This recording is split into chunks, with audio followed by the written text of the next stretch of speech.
Today we are doing 1.8. It's called Explicit Formulas for Sequences. It's kind of different than what we've actually been doing. It kind of goes off the rails here a little bit, and it's probably going to be some new notation that you've never seen before. You probably never even talked about sequences before, but we're going to talk about that. So how do you write and evaluate something called sequences? Write and evaluate sequences.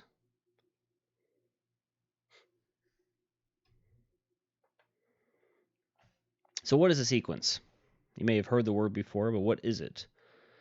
It is just an ordered list of numbers or objects. I'll give you an example of what a sequence would be like. Say something like 3, 6, 9, 12, 15, and so on. So this would be a sequence of numbers. 3, 6, 9, 12, 15. Sometimes there's a pattern. As you can see with this one specifically, I chose to just be adding 3 every single time. Sometimes there's not a pattern. So in this particular case, there's a pattern where you're adding 3 every time, and that's the sequence of numbers, starting with 3 and adding 3. And then something we call the term of the sequence, that is just each item that is in the sequence. So for example, if I said, well, what in this specific example, what is the third term of the sequence? You're basically just counting them. Your first term is 3, your second term is 6, your third term is 9. That's how it goes. You just kind of count them in order. First term, second, third, fourth, and fifth. And that's how these sequences are always kind of denoted. It'll ask you, like, what's your fourth term or your fifth term, or to find the sixth term. You're just going to use these. And if you don't have a sequence, you'll be using a formula to figure out the term. But that's what it means when it talks about the term. So you start with 1, you go and you count upwards all the time. Example 1. The collection of dots below form the first 5 terms, of a sequence of triangular rays. The number of dots in each collection form a sequence of numbers. Complete the table below. So for number 1, we have 1 term, so there's only 1 dot there. So it says number of dots, you put 1. For term 2, there are 3 dots. Put 3. Term 3, there's 1, 2, 3, 4, 5, 6. And then term 4, count them. There's 4, 5, 6, 7, 8, 9, 10. So if we look at this, how are we adding up the dots? It looks like they're just adding up they're kind of adding diagonals. So here we added 2 dots, right? And here we added 3 dots. And then we go to the next one, we're adding 4 dots. We're adding like kind of a diagonal line. So if we were to draw the next one, we would draw another set, right?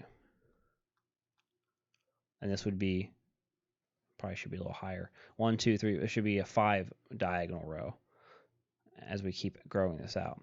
So what is the pattern going on here? Well, for the first term, we have 1 dot. For the second term, we have 3 dots. So how are we constantly going up? If we're going to our next term, the 5th term, we're going to add 5 more dots, so we'd be up to a total of 15. So how are we going to get this kind of pattern, what's going on? Every single time we go to the next term, it seems like that's what we're adding, right? If we start with number 1, to get to 3, what we're doing is we're adding this number here, 2. To go from 3 to 6, we're adding the next term, 3. So if we go down here, 15, the next one, without drawing it this time, what number would it be? We're going to be adding 6 to that. So 15 plus 6 is 21. And you keep going with that pattern. 21 plus 7 is 28. 28 plus 8 is 36. And you keep going. 36 plus 9 is 45. So hopefully you can recognize the pattern with these dots as we increase the number of terms and then how many dots we're going to have. Part B, write the first 3 terms using function notation. So if you remember, this is the f of x notation. So we're going to kind of use function notation where we look at the first column here as your x values, and these are like kind of your y values. But we're going to use this notation. Let's maybe not use F. We'll just pick a different letter. How about T for term? So what if we used like T of X? So we could say the first term says first three terms. So we're going to do these three here. First term, you would say T of 1. That's our X value. T of 1 is 1. We have T of 2. It's not coming out too well. T of 2, what's that number? That came out to be 3. And we'll do the next term, third term. T of 3 came out to be 6. So really we're just using this table and we're rewriting it as function notation, something we're familiar with. But soon we're going to get to a different type of notation that we use with sequences. So here we have what is f of 10? Well, I guess now we're using f, even though we used t. So that would just be that what this is saying is what's the 10th term? We got down to 9, so we need to go to the 10th one. So what would be the 10th term? Just keep using the pattern. 45 plus 10 is 55. So in this case, we say f of 10, or the 10th term is 55. They don't usually use this notation too much. They use something a little different. That's where we're going to get to, I believe, next. For example 2. Suppose you flip a coin until it comes up tails. All right. The probability that you will have an outcome of tails after n flips is given by the sequence. So this is something a little new, different notation here. The way you read this is p sub n, this is called a subscript, equals 1/2 to the n power. So let's identify some of the stuff here. This formula here, it's called an explicit formula, the way this is written. Explicit formula. The small n here is called a subscript, which is also why I call this p sub n. So this is just talking about the term number. So n is just the term number. Just like we go back here, this entire column was talking about the term number. So we'll replace n with one of these numbers to get out the value here. So it means the term number, and this is read as p sub n. So I already read it for you. P sub n equals 1/2 to the n power. So if it was p sub 5, it would mean what term? The 5th term. Oops, the 5th term.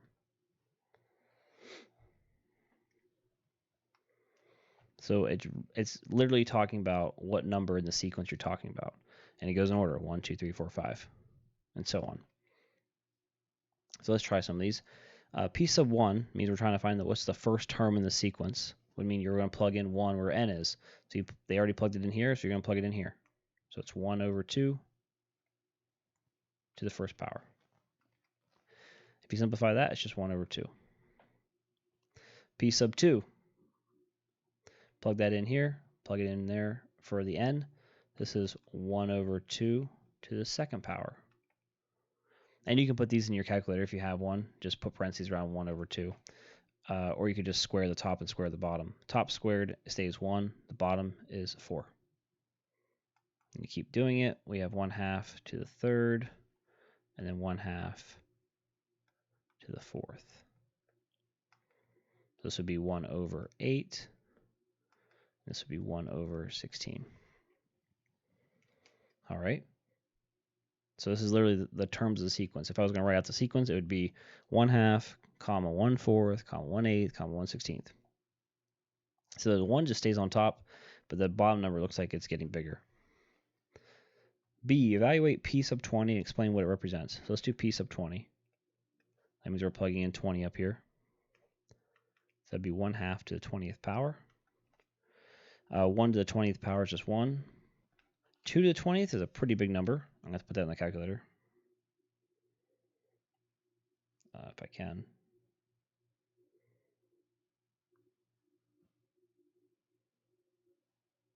It's over 1 million here. 1,048,576. So what does this represent? Let's go back up and read. Suppose you flip a coin until it comes up tails. The probability that you will have an outcome of tails after n flips is given by this sequence.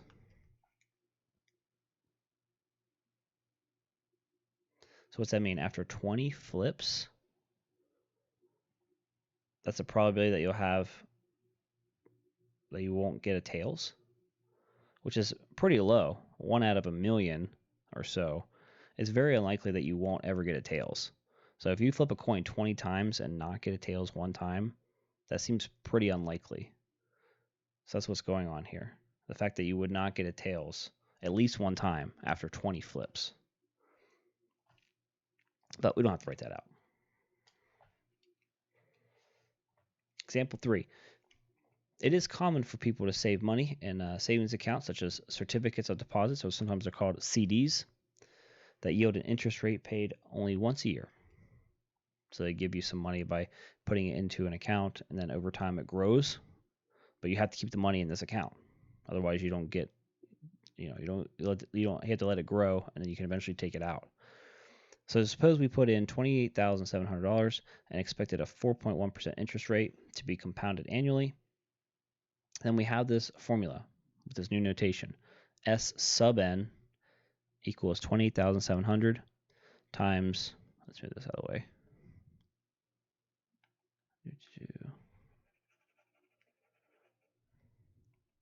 So 28,700 times 1.041 to the n minus 1 power. That gives your total savings at any time during the year leading up to the nth anniversary. Okay. So it's leading up to our anniversary of how many years we're going to leave this money in there. We're basically just letting it sit, and it's going to grow. So we're going to compute the first 5 terms of the sequence. So the first term will be like during your first year of how much money we're going to get leading up to our first anniversary. So we're just plugging in 1 where we see our n, which is right here. This will be 28,700 times 1.041 to the n minus 1. So it's 1 minus 1. So that's 28,700 times 1.041 to the 0 power. Any number to 0 power is actually the number 1, so this actually equals 28,700. Running out of room. So this is basically how much money you deposited. So up to the point where we're actually going to get our first anniversary and get some money, this is just leading up to the first anniversary, but we haven't got any money yet. S sub 2, same thing, 28,700 times 1.041, and now it's going to be raised to the 2 minus 1. The 2 is your n value, and you subtract 1. So it's 28,700 times 1.041, and then the exponent now is 2 minus 1, or 1. So you're going to have to use a calculator to get these answers here. So that's 1.041 times 28,700. So now we've gained some money, up to 29,876.7. And you just keep doing this for 3, 4, and 5. I'm not going to write it out every single time. So we have 28,700, and that's going to be raised times 1.041. And if we plug in 3 here, it's 3 minus 1, so it's now being squared. And in order to do this, you have to do the squared part first, and then you multiply by 28,700. So if we do the squared part first, we get 1.083681. I'm not going to write that all out. Just multiply it by 28,700. Now we're up a little higher to 31,101.64. And then we can try S sub 4 and S sub 5. So I would say you try it, make sure you can get it. I'm not going to write out the steps every single time. This is going to be now to the 3rd power, because it's 4 minus 1, which is 3. So we have, final answer would be 32,370.80. And then the last one, it would be 5 minus 1, so the 4th power. So you'd have this, 1.041 to the 4th power. And that will be 33,704.30. So we can see our money's growing. Like up until our first year, we haven't made any money, and then going up to through our second year anniversary, made a little bit more. But within up to 5 years, we've made significant amount of money from 20,000 to 33,000, so about $5,000. Part B, compute the 100th term. So 100th term of the sequence, and we'll explain what it means. So 100th term would be S sub 100. So we're going to plug in 100 for n up here. So that would be 28,700 times 1.041 to the 100 minus 1. So that's the 99th power, which might be a fairly small number here. 20,700 times 1.041 to the 99th power. If you do have a calculator and you can use it to put in a power like this, I would recommend putting probably the whole thing in at once. So I'm going to do that as well. 28,700 times 1.041. That's being raised to the 99th power. Looks like we'd have quite a bit of money. So S sub 100 would be, after calculating that, is 1 million. It looks like 1,532,865.74. That's not a good one. There we go. So a little over $1.5 million. So what does this mean? That's how much money we would have in the account leading up to our 100th anniversary. It's a lot of years, but again, also a lot of money. So just starting out with the 28,700, if somebody were to gift that to you, say like your parents had that when they were kids, and they let it grow up to 100 years, you'd have a lot.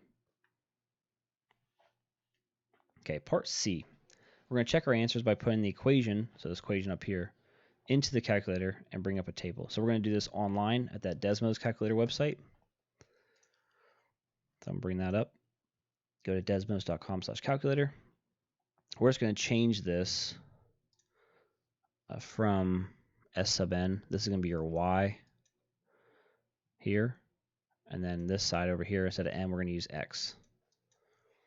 So let's type it in the calculator. We have y equals 28,700. And I'm going to put parentheses around this, the 1.041 end parentheses. And then to get it up high, you have to use the caret button, which is Shift 6. And then also, since this is going to be x minus 1, the whole thing is in the exponent here. We're going to have to put parentheses around that. So let me go back here. So parenthesis x minus 1. So you can see the entire thing is in the exponent. It's all up high like that. And if you click this gear, it will come up that we can change it to a table. So we're not going to really look at the negative numbers. We're looking at starting at 1, checking our answers. First one was 28,700, which is what we had. And then we went 29,876, same here. Good. And then again, if you go to the bottom one and hit enter, you can see some more. So we figured out up through 5, I believe. And they should all match. 31,101, 32,370.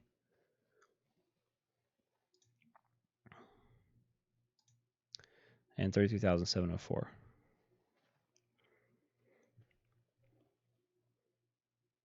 And we could also do 100, but let me see if I could just type 100 in maybe. Oh, so they gave it to us, but they gave us in a scientific notation.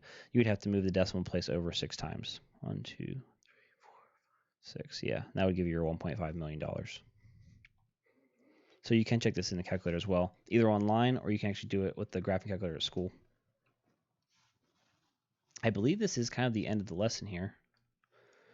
For the homework that you're going to be doing, you're going to be finishing up this sheet first and then maybe an additional homework piece.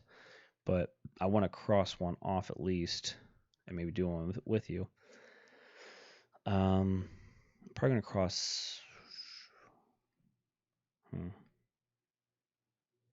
number 3 off, I think.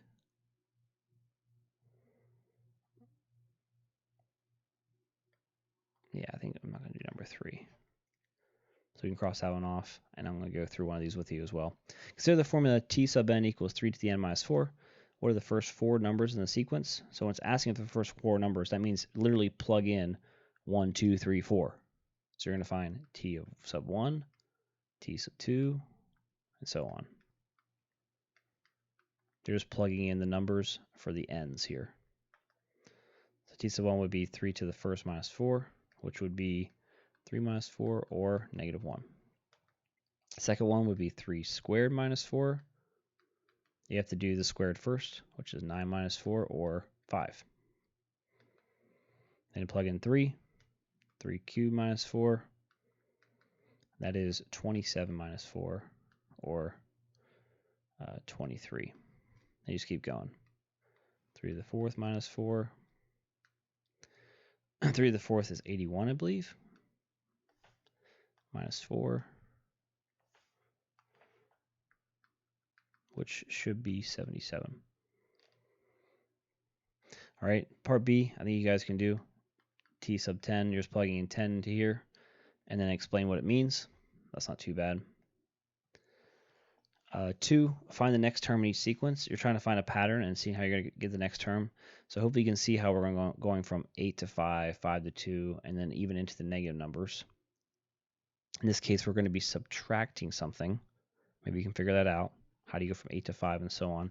And it should work for every set if you keep subtracting the same thing. And so you're just going to find what comes next. What goes in that blank. Same thing here. We're going from 1 to 4, 4 to 9, 9 to 16, and 16 to 25. This one we're not subtracting. We're not even adding the same number. This one I believe is going to be a little bit harder. This should look like your powers. So think about a number. Let me think. Yeah. I'll just put it like this. X squared. Right? If you plug in 1, it's 1. If you plug in 2, it's 4. Right? Because you're talking about the term numbers. So you're going to plug in 1, you plug in 2, you plug in 3, 4, 5. Squaring all those numbers should get you those ones out here. So then figure out what the next one is. I think everything else you should be able to do, including the back of the 4th page, should be fine. I don't think you'll have to even use the calculator as well, the graphing calculator. So that is all for 1.8, and it's actually the last section of this chapter. And we'll be done with the chapter and wrapping up and moving on to the next chapter soon.